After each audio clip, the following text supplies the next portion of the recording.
Si j'avais connu ces astuces beaucoup plus tôt dans ma vie, j'aurais vraiment gagné beaucoup de temps. Je vais vous dire de quoi il s'agit dans quelques instants. Bienvenue, c'est Renaud, vous voulez améliorer ou transformer votre vie et vous avez bien raison, vous êtes au bon endroit. Je vous aide grâce à mon expérience, mais aussi grâce à des méthodes simples et efficaces, ainsi que des études qui sont scientifiquement prouvées. Juste avant de commencer, pensez à vous abonner, même à activer la petite cloche de notification pour recevoir régulièrement tous mes conseils pour améliorer votre vie dès maintenant. On va donc rentrer dans le vif du sujet et je vais vous parler de la règle des 5 pour changer la donne. Alors vous connaissez certainement le slogan du ministère de la Santé, manger 5 fruits et légumes par jour.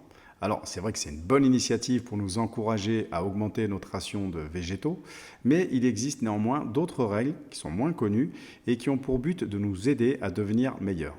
S'il est vrai que les aliments que nous absorbons ont un impact sur notre corps et aussi sur nos esprits, ce que nous lisons, écoutons, faisons ont un impact encore plus important sur notre mental.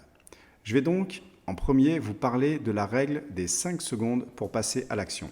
La procrastination, c'est un mécanisme de défense qui est utilisé par notre cerveau. On a tous connu des moments où on recule à s'attaquer à des choses qui vont être plutôt désagréables, pénibles ou qui nous font peur.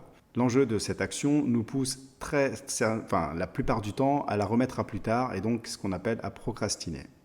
Eh bien, Mel Robbins, un coach et auteur du livre intitulé La règle des 5 secondes, explique que c'est normal et naturel d'agir de cette manière. C'est pas en fait qu'on manque de motivation, c'est plutôt lié à la manière dont notre cerveau fonctionne.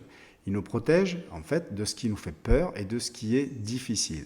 Encore une fois, on va devoir utiliser une stratégie pour, on va dire, feinter, ruser notre cerveau avec une méthode qui va vous surprendre par sa simplicité. Et moi, ce que j'aime, c'est que plus c'est simple, plus c'est efficace. Elle suggère donc de compter en compte à rebours de 5 à 1 pour piéger son propre esprit. Au moment où on se dit qu'on va se lancer à faire une tâche, il suffit simplement de compter 5, 4, 3, 2, 1, go et se lancer. Alors, un petit détail, moi, en tout cas, ça me rappelle quand je voyais ma fille au bord de la piscine, elle devait avoir 3 ans, pas plus, et lorsqu'elle devait sauter dans l'eau, eh bien, à chaque fois, je l'entendais, alors elle ne faisait pas ce décompte, mais elle faisait prêt, feu, go, partez, et elle se jetait aussitôt à l'eau, sans réfléchir, en fait, avec courage, quand on voit un petit bouchou comme ça de 3 ans.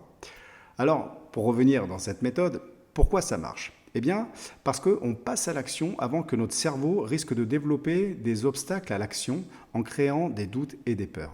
Agir dans ce laps de temps, donc des 5 secondes, ça permet de court-circuiter le mode de réflexion et de passer à l'action. Par ailleurs, d'après les neuroscientifiques, rien que le fait de se mettre à compter, ça stoppe les boucles de réaction que nous avons acquises et que nous répétons inlassablement. Alors, quand on arrive à 1, cette habitude, elle est rompue. La règle des 5 secondes devient alors une routine qui génère du courage et qui engendre l'action avec confiance.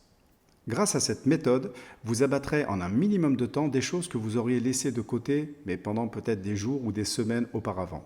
Alors un truc un peu bizarre, c'est pourquoi on compte à l'envers. Eh bien parce que compter à l'endroit, ça ne va pas fonctionner. Car décompter, ça demande de la concentration. Arrivé à 1, le cortex préfrontal, il est réveillé, il engendre le mouvement. C'est un peu comme le décollage d'une fusée, c'est toujours un compte à rebours, ou alors un peu comme une bombe aussi. Et c'est d'ailleurs en regardant un reportage sur le lancement d'une fusée que l'idée est venue à Mel Robbins, là j'ai pas écorché son nom, d'utiliser cette méthode.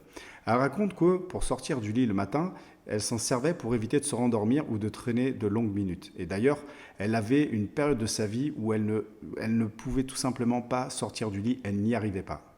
Maintenant, je vais vous parler d'une autre règle qui s'appelle la règle des 5 gestes précis. Lorsqu'on a une vie qui est un peu comme tout le monde, occupée par notre travail, notre famille, différentes activités, trouver du temps pour accomplir un projet qui nous tient à cœur peut paraître impossible.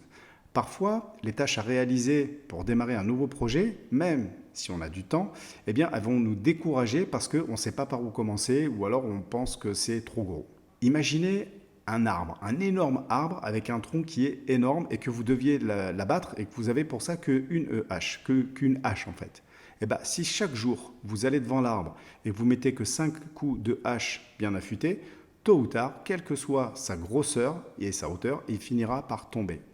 Donc, si vous posez 5 gestes chaque jour vers votre objectif, tôt ou tard, vous finirez par l'atteindre. Alors que ce soit des appels téléphoniques, des mails, des recherches, des réflexions, peu importe, l'important c'est de faire ça régulièrement et tous les jours si possible, en tout cas au moins chaque semaine. Maintenant, il y a la règle des 5 personnes. Vous avez certainement déjà entendu dire que vous êtes la moyenne des 5 personnes avec qui vous passez le plus de temps. Donc, c'est peut-être le moment d'établir la liste de toutes les personnes que vous fréquentez régulièrement. Que ce soit dans votre cercle familial, vos collègues, vos voisins, vos partenaires de sport, bref, mettez la liste des personnes avec qui vous passez le plus de temps et vous mettez un moins sur celles qui sont toxiques, qui vous pompent de l'énergie, et vous mettez un plus vers celles qui vous dynamisent, avec qui vous vous sentez bien. Vous savez, il y a des personnes, un simple coup de téléphonique, déjà, ils vont vous stresser. Ils vont déverser leur colère, leur peur, ils vont encore râler ou ils vont encore se plaindre. Alors que d'autres, dès que vous les avez rencontrés ou eu au téléphone, ils vous ont reboosté, ils vous ont remotivé. Certaines personnes, donc, peuvent vous diminuer et vous dire que vous n'êtes pas bon, vous n'êtes pas à la hauteur. Ça, c'est encore autre chose. Eh bien, de faire cette liste, ça vous servira à mettre sur papier les personnes en fait qui vous animent et celles qui vous tirent vers le bas. Quand vous aurez identifié tout votre cercle, ce sera maintenant à vous de passer du temps avec les personnes qui sont profondément bonnes, qui vont être bienveillantes avec vous et aussi qui réussissent bien évidemment dans leur vie. Si vous voulez réussir, vous devez fréquenter des gens qui ont réussi eux aussi, c'est aussi simple que ça. C'est comme si, par exemple, vous deviez vous mettre à courir et faire un marathon. Est-ce que vous demanderiez à quelqu'un qui est obèse et qui ne court jamais? Je pense que non. On est d'accord là-dessus. Donc, vous allez demander un conseil à quelqu'un qui a déjà réussi ce que vous voulez vous réussir. Maintenant, il y a la règle des 5 succès quotidiens. Et ça, c'est aussi un outil qui est très efficace là pour conserver un état d'esprit positif. C'est votre esprit et que vous puissiez rester en fait positif. Et ce simple exercice, il vous donnera à votre vie un nouvel élan. À la fin de la journée, vous allez déterminer 5 choses que vous avez accomplies. Et il n'y a pas besoin de faire des grandes choses. Elles peuvent appartenir à n'importe quelle sphère de votre vie, que ce soit au niveau de travail, de vos finances, de votre santé, de votre développement personnel, un milieu associatif, bref. Par exemple, vous avez tenu ne serait-ce que votre engagement d'aller faire du sport, eh bien c'est une réussite. Vous avez réussi à faire une vente dans votre travail ou solutionner un problème, c'est une réussite. Vous avez peut-être même appelé un ami ou un parent ou un enfant, ça aussi c'est peut-être une réussite. Trouvez simplement des choses que vous avez faites de bien. Et il n'y a pas besoin que ça soit exceptionnel. En tout cas, en faisant cet exercice, et ça pendant plusieurs jours, votre confiance elle va augmenter et vous deviendrez forcément plus enthousiaste et plus productif dans tous les autres aspects de votre vie. Alors après, vous pouvez simplement le faire le week-end, en le faisant sur la semaine si vous ne vous sentez pas de le faire tous les jours et si pour vous, eh bien, ça serait beaucoup trop lourd de le faire tous les jours. Maintenant, il y a la règle des 5 qualités. Vous allez noter sur votre smartphone, voilà, votre téléphone, les 5 qualités qui vous correspondent le plus. Et ça, vous allez pouvoir les relire le matin et le soir avant d'aller vous coucher. Et ce que je vous conseille également de faire, c'est de vous créer des petites alarmes sur votre smartphone qui vous envoient des messages positifs. Comme ça, bien, à différents moments de la journée, votre téléphone il va sonner, vous allez recevoir un propre message de vous, ça sera l'alarme, avec des phrases qui vont être énergisantes, qui vont vous booster et qui vont augmenter votre confiance en vous. Alors ça peut être, par exemple, tu es plus fort que tu le penses, tu es plus intelligent que tu le penses, tu as déjà réussi, tu réussiras à nouveau. Vous savez, il y a plein de phrases comme ça, vous dites des choses positives que vous avez envie d'entendre, que vous avez envie qu'on vous dise. Alors, et n'ayez pas honte, tu es formidable. Voilà, ça peut être plein de choses comme ça. Ou alors des phrases un petit peu plus longues comme chaque expérience te rapproche de ton but. Vous voyez, pas mal de choses comme ça. Et de les recevoir en alarme, ça va vous motiver. Maintenant, si vous avez envie de savoir comment changer votre situation actuelle vers la vie que vous désirez, je vous conseille de télécharger gratuitement ma formation « Changer la donne en 90 minutes ». Ce sera un petit peu comme faire le premier pas pour vous diriger vers votre cadre de vie idéal.